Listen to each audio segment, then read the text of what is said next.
Dear viewers, welcome to my channel once again. Please subscribe and turn on the notifications in order to remain updated with all the literature information.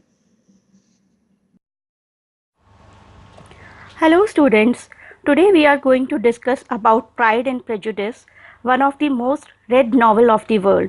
Since its immediate success in 1813, Pride and Prejudice has remained one of the most popular novels in the English language.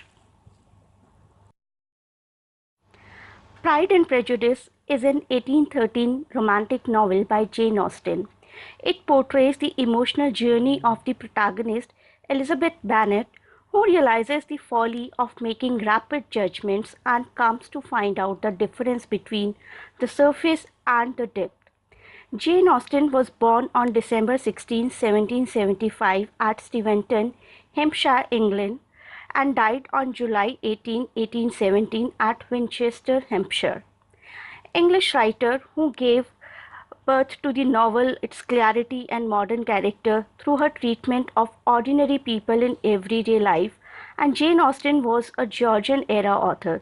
She is best known for her social commentary in novels like Sense and Sensibility, Pride and Prejudice, and Emma.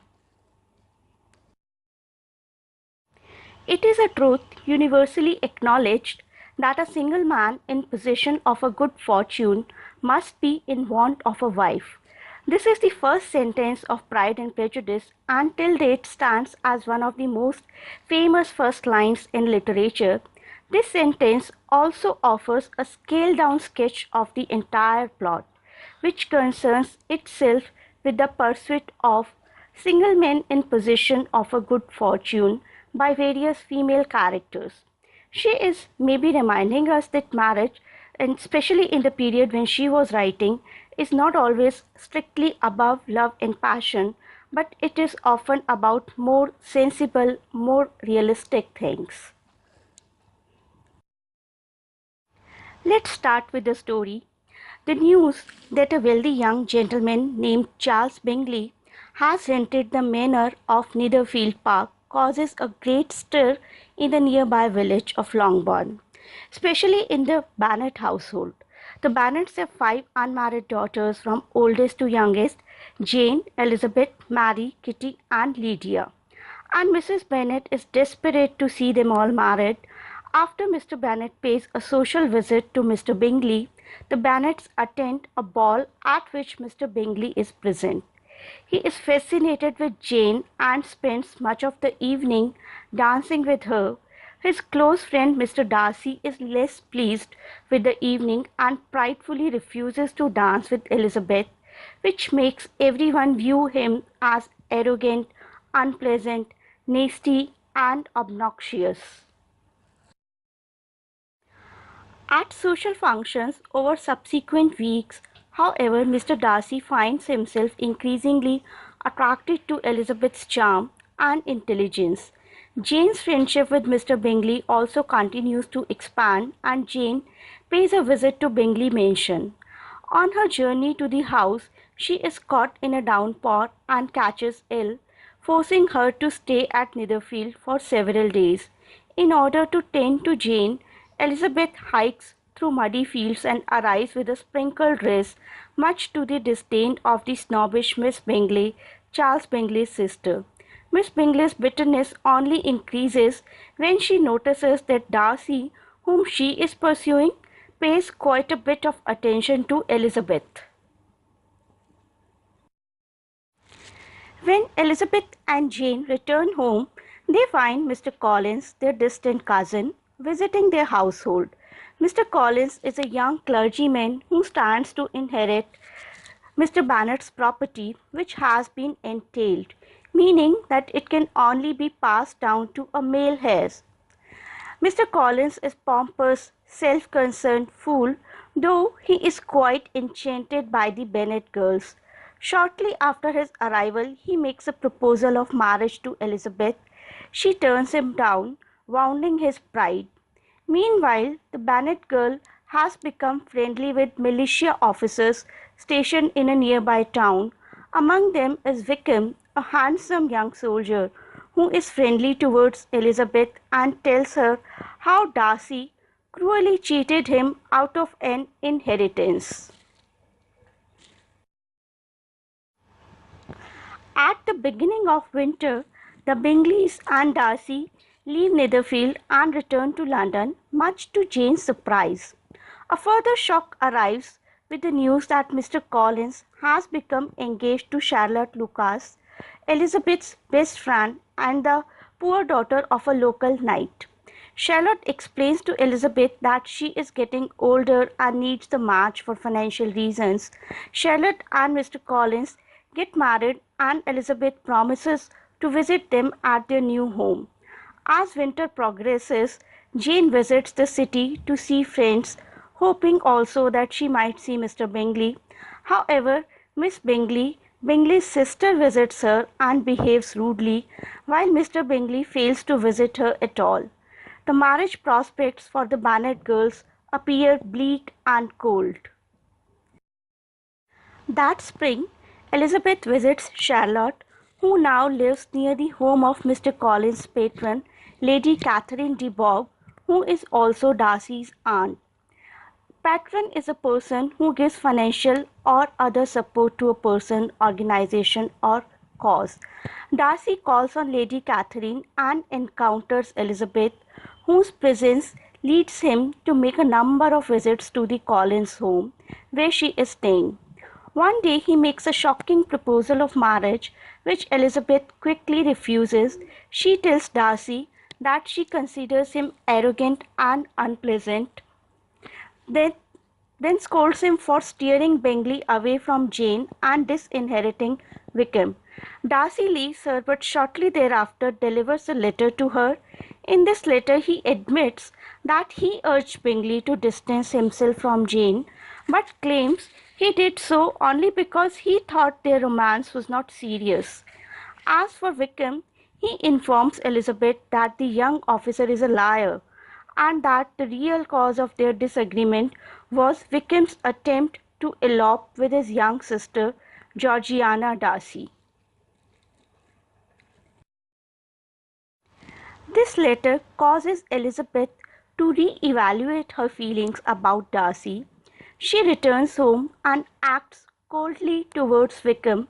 The militia is leaving town, which makes the younger, rather man-crazy Bennet girls distraught and worried.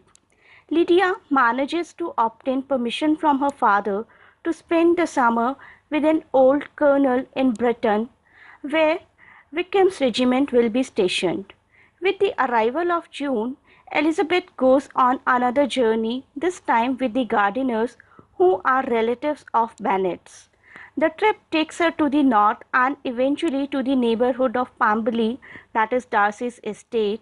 She visits Pemberley after making sure that Darcy is away and delights in the buildings and grounds, while hearing from Darcy's servants that he is a wonderful, generous master. Suddenly, Darcy arrives and behaves cordially towards her, making no mention of his proposal. He entertains the Gardiners and invites Elizabeth to meet his sister. Shortly thereafter, however, a letter arrives from home telling Elizabeth that Lydia has eloped with Wickham and that the couple is nowhere to be found, which suggests that they may be living together out of wedlock without getting married. Fearful of the disgrace of such a situation would bring on her entire family, Elizabeth hastened towards home. Mr. Gardiner and Mr. Bennet go off to search for Lydia, but Mr. Bennet eventually returns home empty-handed. Just when all hope seems lost, a letter comes from Mr. Gardiner saying that the couple has been found and the Wickham has agreed to marry Lydia in exchange for an annual income. The Bennets are convinced that Mr. Gardiner has paid off Wickham, but Elizabeth learns that the source of the money and of her family's salvation was none other than Darcy. Now married, Wickham and Lydia return to Longbourn briefly, where Mr. Bennet treats them coldly. They then depart for the Wickham's new assignment in the north of England. Shortly thereafter, Bingley returns to Netherfields and resumes his courtship of Jane. Darcy goes to stay with him and pays visits to the Bennets, but makes no mention of his desire to marry Elizabeth. Bingley, on the other hand, presses his suit and proposes to Jane, to the delight of everyone but Bingley's haughty sister. While the family celebrates, Lady Catherine de Bourgh pays a visit to Longbourn. She corners Elizabeth and says that she has heard that Darcy, her nephew, is planning to marry her.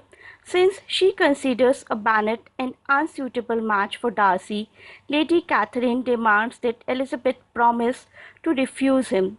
Elizabeth spiritedly refuses, saying she is not engaged to Darcy, but she will not promise anything against her own happiness. A little later, Elizabeth and Darcy go out walking together, and he tells her that his feelings have not altered since the spring. She tenderly accepts his proposal, and both Jane and Elizabeth are married. Throughout Pride and Prejudice, pride prevents the characters from seeing the truth of a situation. Most notably, it is one of the two primary barriers in the way of union between Elizabeth and Darcy. Darcy's pride in his social position leads him to scorn anyone outside of his social circle. Meanwhile, Elizabeth's pride in her own power of discernment cloud her judgment. These two find happiness by helping each other overcome his or her pride. Outside of Elizabeth and Darcy, however, Austen seems pessimistic about the human ability to conquer this character flaw. A slew of secondary characters like Mrs. Bennet, Lady Catherine, Mr. Collins, and Caroline Bingley remain deluded by personal pride throughout the novel. In Pride and Prejudice, one cannot equate Darcy with pride or Elizabeth with prejudice. Darcy's pride of place is founded on social prejudice, while Elizabeth's initial prejudice against him is rooted in pride of her quick perceptions. Ultimately, both characters' ego drive them towards personal prejudice. Darcy has been taught to scorn anyone outside his own social circle and must overcome his pride in order to endear himself to Elizabeth. Similarly, Elizabeth's excessive pride in her discernment leads her right Darcy off too quickly. Ultimately, they find happiness by recognizing the barriers that prejudice creates. Pride is the quality or state of being proud, inordinate self-esteem, or unreasonable conceit of one's own superiority in talents, beauty, wealth, rank, etc., while prejudice is an adverse judgment or opinion formed beforehand or without knowledge of the facts. So these two remains the ultimate theme of this novel. Here we go. These are my contact details. Please subscribe to my channel for more tips and tricks about examination in any help on literature. Thank you for watching.